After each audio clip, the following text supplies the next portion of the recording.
গেল আসরে চিরপ্রতিদ্বন্দ্বী ব্রাজিলকে হারিয়ে কোপা আমেরিকার 15তম শিরোপা ঘরে তুলেছিল আর্জেন্টিনা।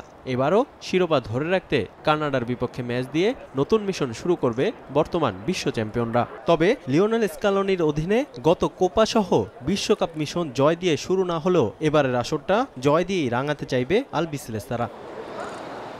প্রথম ম্যাচে জয় তুলে নিতে কানাডার বিপক্ষে 4-3-3 ফরমেশনেই দল সাজাতে পারেন আর্জেন্টাইন মাস্টারমাইন্ড।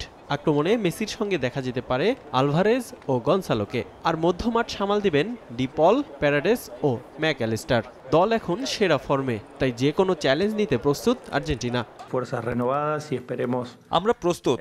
টুর্নামেন্ট কতটা কঠিন হবে তা আমরা সবাই ভালোভাবেই জানি। সব সময়ের মতো এবারও আমাদের সেরাটা দেওয়ার চেষ্টা থাকবে। আমরা বিশ্বাস করি এই মুহূর্তে আমাদের দল সবচেয়ে ভালো ফর্মে আছে।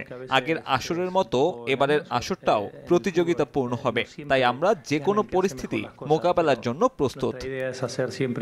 নগদের কাছে সব গ্রাহকই প্রিয়, তাই তো সারা দেশে ক্যাশ আউট চার্জ সবচেয়ে কম। কোপা আমেরিকা শুরুর 1 মাস আগেই কানাডার কোচের দায়িত্ব নেন জেসি মার্শ। নতুন কোচের অধীনেই নতুন মিশনে তারা। তবে শুরুতেই কঠিন পরীক্ষা দিতে হবে কানাডার, তাই শক্তিশালী আর্জেন্টিনাকে চ্যালেঞ্জ জানাতে প্রস্তুত তারাও।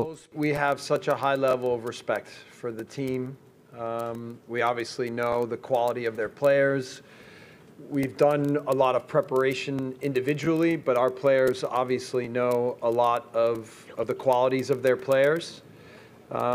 And now we've just tried to educate what it looks like as a team, and then to make sure that we understand what our approach is, what our tactics are, and what our match plan is. Clear things we need to address with him, but the key, I think, is to really be always aware of where he is and make sure that he's not in open space and that we're able to close space and try to make it difficult on him.